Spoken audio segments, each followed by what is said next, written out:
Godzilla has had many films, and some of them are super controversial between fans. But there is one Godzilla film that stands out from the others, and that is Godzilla Final Wars. Godzilla fans think this movie is either amazing or downright terrible. There is no in between. Seeing as this was Godzilla's 50th anniversary film, I don't see why this film was controversial. And so today, I'll be figuring out why it's controversial. I will also be giving my review of the film. But before that, I want to go over the series of events that led it to be made and so controversial. I won't be diving that deep into the making of the film. I will be diving deeper into the critical reception to the film. If you want a more in-depth video on the film, go check out Big Action Bill's video on Godzilla Final Wars. I'll leave a link in the description. Final Wars was directed by Ryuhei Kitamura. He was the director of the action film Versus and Azumi. Shogo Tomiyama approached Kitamura in 2003 about directing the film. I'm a longtime fan, of course, but I never thought I would be the one making that movie. The year I made Final Wars, I did my first big studio movie in Japan called Azumi, which is the samurai action movie. I did that for Toho. On the opening day of Azumi, this executive from Toho came up to me and said, "Hey, I really liked what you did in this film, so I want you to do two things. One is a Ken Takakura movie, and the other is Godzilla." I was like, whoa. So of course, the first thing I said was, why don't we do Ken Takakura in Godzilla? He laughed and loved the idea, but he said that's a little bit hard to do. But let's do Godzilla first because the 50th anniversary is coming next year. Kitamura had a few ideas for the film, but Tomiyama rejected the first few drafts, and eventually he shoved himself into the writer's room. I found this post on Toho Kingdom about a supposed early idea for the story. The original idea was that it was a continuation of the Heisei films and would follow up a grown-up version of Godzilla Jr. I don't know how true this post is, so take it with a grain of salt. We don't know anything else about the early story versions of Godzilla Final Wars, but I did find these really cool early concepts of Godzilla. I love how heavy metal this guy looks. This guy looks so cool. And so he took inspiration from the 70s Godzilla films. I loved the Godzilla movies back in the 70s, but not so much the ones released in the 1980s and 90s. Godzilla movies back in the 70s were never just monster movies.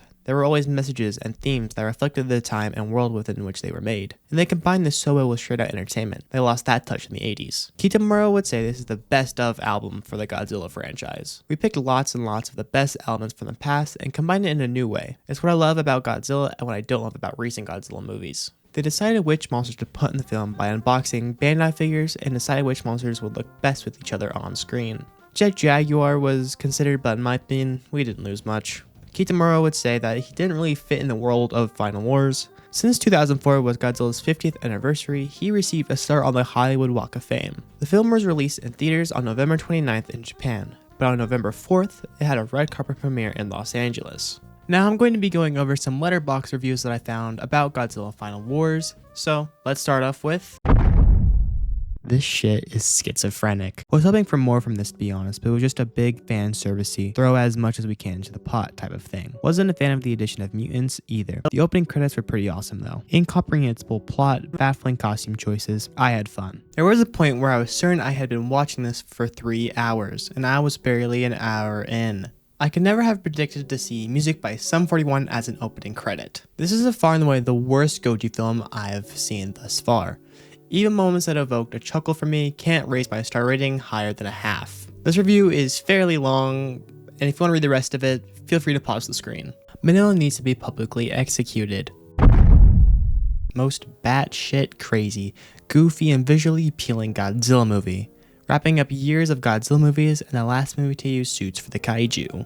This is what drinking a white monster feels like. Hell yeah, simulator. This movie is bad in the best way. It kicks ass. Objectively, bad movie. But this was my Avengers Endgame as a kid, and I would 100% always choose this over the MCU. Came in late for this one, and still had a blast. It's a fever dream in all the best ways. Despite its controversy and heated debates within the Godzilla fanbase, I personally find this movie insanely entertaining and insanely pleasing. So many monsters, such a golden soundtrack, and a kick-ass Godzilla interpretation. I couldn't care less about the bad writing. It's a Godzilla film. It's meant to be enjoyed, not to be dissected. This is a movie for men. The boys are gonna have to sit this one out.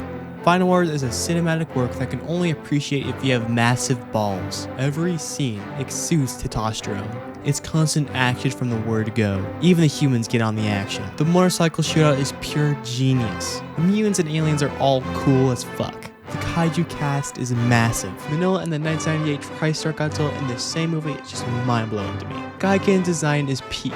Gordon's mustache is peak. Final Wars is a masterpiece.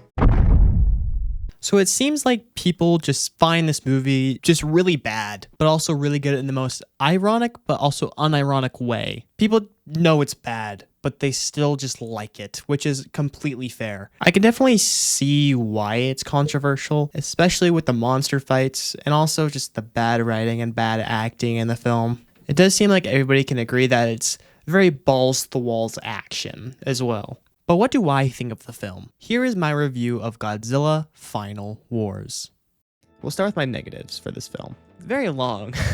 You can really start to feel the runtime at like the hour and 45-minute mark. Like, I could just tell that I was just getting extremely bored towards the end. It's 2 hours, but you can, like, the first like hour is very fast, but then it kind of picks up a little bit when Godzilla starts killing all the monsters. I feel like I think everybody says that like the monster battles in this film are so short. They are. As a kid, I thought there was a lot more of them. Because I remember watching this movie as a kid and being like, wow, there's so many monster fights. Probably because the kid me just shut off his brain and then like only paid attention to the monsters. The characters were a bit flat. I don't think you really need to have that many characters in this film. There was the hot girl. I don't remember her name. There was Don Fry Gordon, best character in this whole film. Ozaki, I feel like Ozaki could have worked as a better main character if he was more fleshed out. Because it kind of, for me personally, it was kind of hard to root for him because we didn't really see him that much, and like we didn't get a fully fleshed out story for him. So in my opinion, it was kind of hard to root for him as a main character. And I don't know why, but like I feel like Don Fry should have been the main character because he's the one who kind of sealed Godzilla away. So I feel like he should have been the focus, but then Ozaki been the secondary main character, if that makes sense. I also did not give a crap about the Manila subplot. Just get rid of it entirely. Manila did not need to be in this film. I get that he was trying to be like a big Showa thing. Those are kind of my main negatives for this film. But my positives for this film is the suits were really good. I think most of the suits look really good. One thing I really did like about the film was the action set, like the set pieces. Like that motorcycle scene, the motorcycle fight scene on the highway, one of the best action scenes in a Godzilla film. Like genuinely, that is like so well choreographed in my. It was just a cool fight scene. You don't really get to see motorcycle, like that kind of action set piece in a Godzilla film. And I think it's very unique for incorporating that. And this is kind of like unique Godzilla film because you don't really get this type of Godzilla film anymore. This is definitely like a callback to all those early Showa films because Ryo Kitamura grew up with those ones and apparently he didn't like the Heisei era. So I can see why he kind of went more towards the Showa era type movie. I think it definitely works in some aspects and doesn't work in others. I really also really likes the main bad guy, the crazy guy. I think he definitely works. He's funny. He's silly. That's kind of all I have to say for this film. I'm going to give it a 6 out of 10. I'm going a little light because I did enjoy myself. This is kind of like a movie you can just shut your brain off for and enjoy for 2 hours. That's all from me. Let me know if you guys love or hate Godzilla Final Wars. If you guys want to support me even further, then subscribe to the channel and also support me by using my Calcus Toys affiliate link. Again, that's all from me. Peace. Ozaki? Nice.